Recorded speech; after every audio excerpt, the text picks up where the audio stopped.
Once upon a time, a boy named Arjun was walking down a quiet street. It was a street he had never visited before.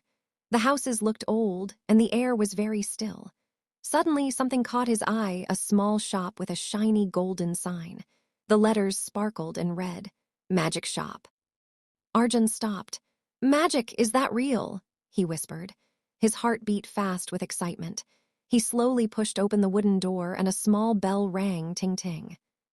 Inside, the shop looked nothing like an ordinary store.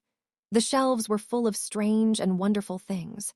There were clocks that ticked without hands, tiny lamps floating in the air, and jars filled with glowing powder that changed colors every second. A carpet rolled itself neatly, and a chair pulled itself closer, as if inviting Arjun to sit. From behind the counter, a tall shopkeeper appeared.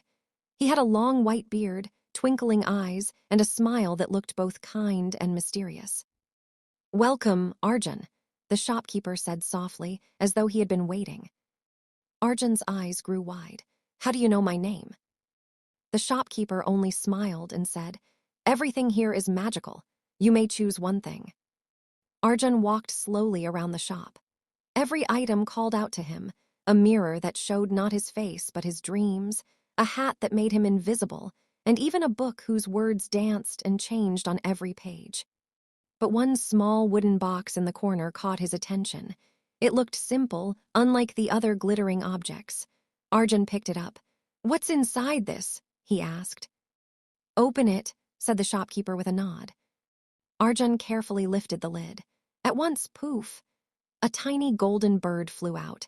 It circled around his head and landed gently on his shoulder. The bird sang a sweet, beautiful tune. Then, to Arjun's surprise, it repeated his words in a clear, musical voice. Arjun laughed with joy. "You can talk."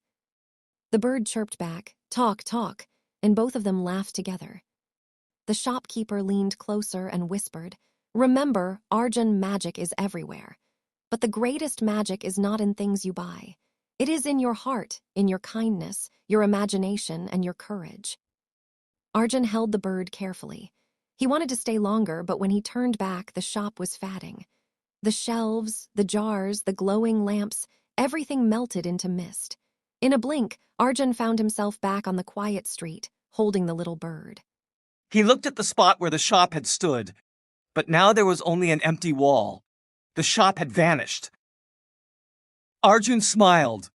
His heart was full of wonder and happiness. He whispered to the bird, "Maybe the real magic is believing." And together they walked home, the boy and his magical friend. Save this story and follow for more magical adventures.